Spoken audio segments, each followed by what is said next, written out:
Je voudrais exprimer ma profonde gratitude à mes frères, leurs excellences, le capitaine Ibrahim Traoré, président du FASO, chef de l'État, président de la Confédération AIS,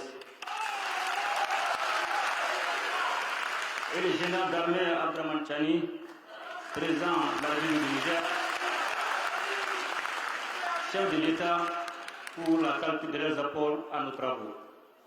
Leur engagement constant, leur analyse pertinente et leurs contributions éclairées ont été déterminants pour le succès de cette session.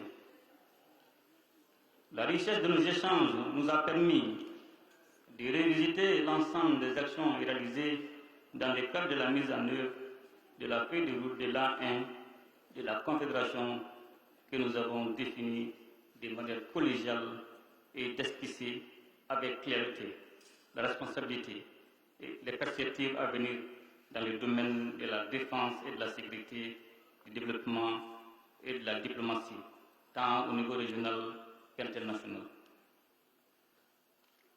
Je me réjouis de la volonté de son Excellence, le capitaine Ibrahim Traoré, président du FASO et président de la Confédération, de poursuivre les actions mises en œuvre de la feuille de route de l'an 1. Cette feuille de route de la Confédération doit rester notre boussole et guider nos actions tout en lui donnant une nouvelle impulsion. Sous le leadership de son Excellence, le capitaine Ibrahim Traoré, président du FASO et président de la Confédération, à travers la mise en œuvre des projets et programmes prioritaires et la poursuite des actions permanentes qui y sont inscrites.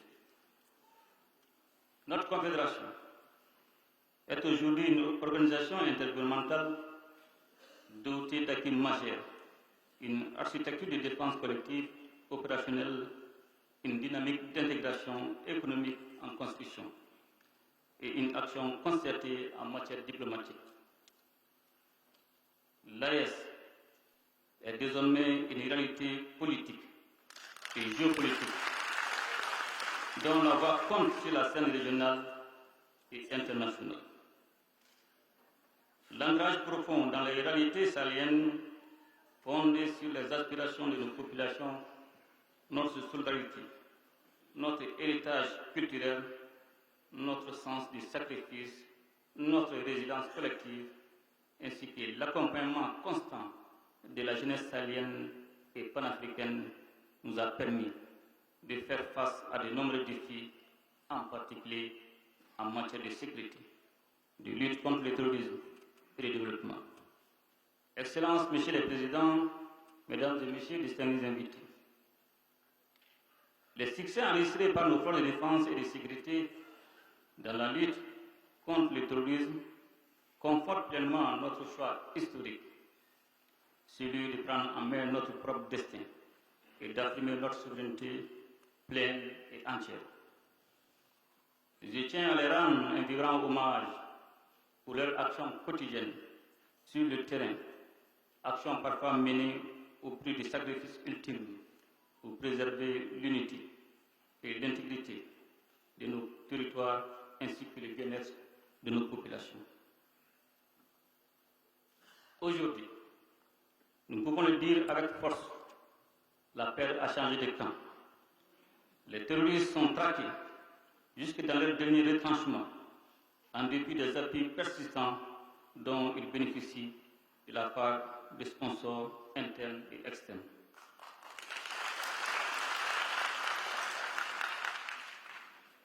La poursuite du retour des personnes déplacées et des réfugiés illustre notre détermination à placer la protection des populations et de leurs biens au cœur de nos priorités. Le mouvement favorise également la restauration de la cohésion sociale et le renforcement de l'entente entre les communautés. La création de la force unifiée constitue à cet égard l'une des manifestations les plus éloquentes de notre volonté commune de mutualiser nos efforts et de relever ensemble les défis sécuritaires dans un contexte régional exigeant.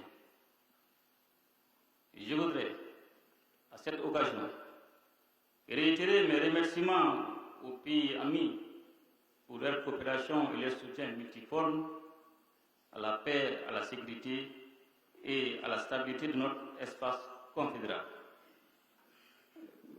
Excellences, Monsieur le Président, Mesdames et Messieurs, distingués invités.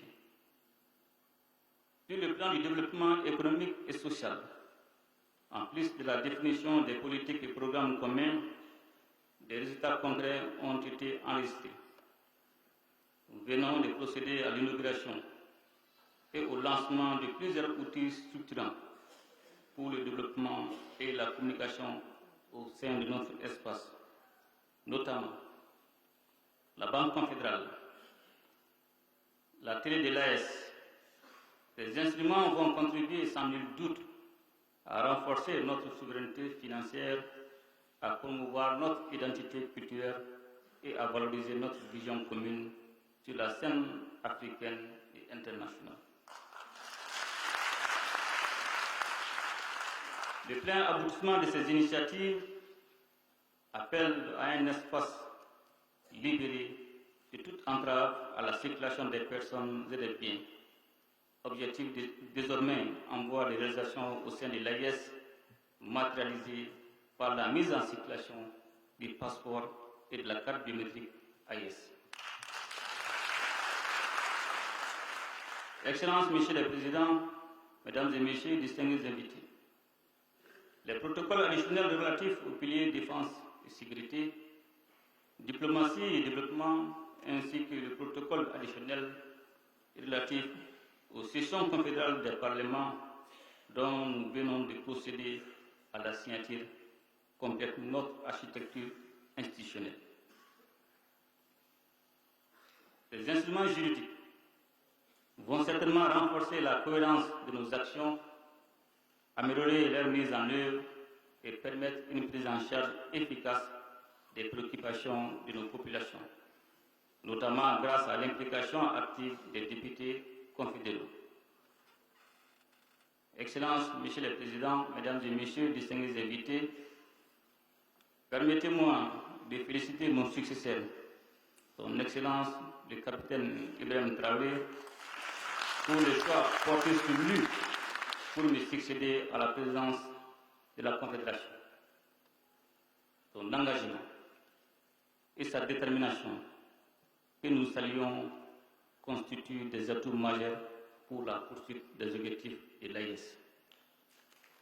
Je suis convaincu que les actions qui seront conduites durant sa présidence contribueront à consolider davantage notre position en matière de sécurité, de lutte contre le terrorisme, de développement et de renforcement de notre action diplomatique sur la scène régionale et internationale.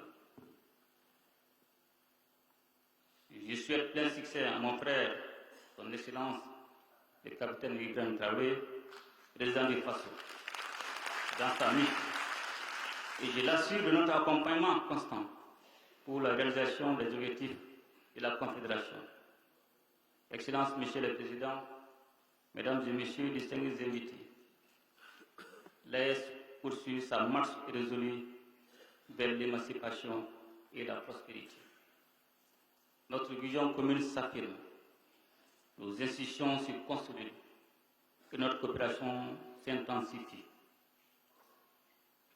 Avec le soutien de notre peuple, unis et solidaires, nous réussirons. Sur ces mots, je déclare clos les travaux de la deuxième session du Collège des chefs d'État de la Confédération AIS. Je vous remercie. Qu'Allah bénisse notre Confédération.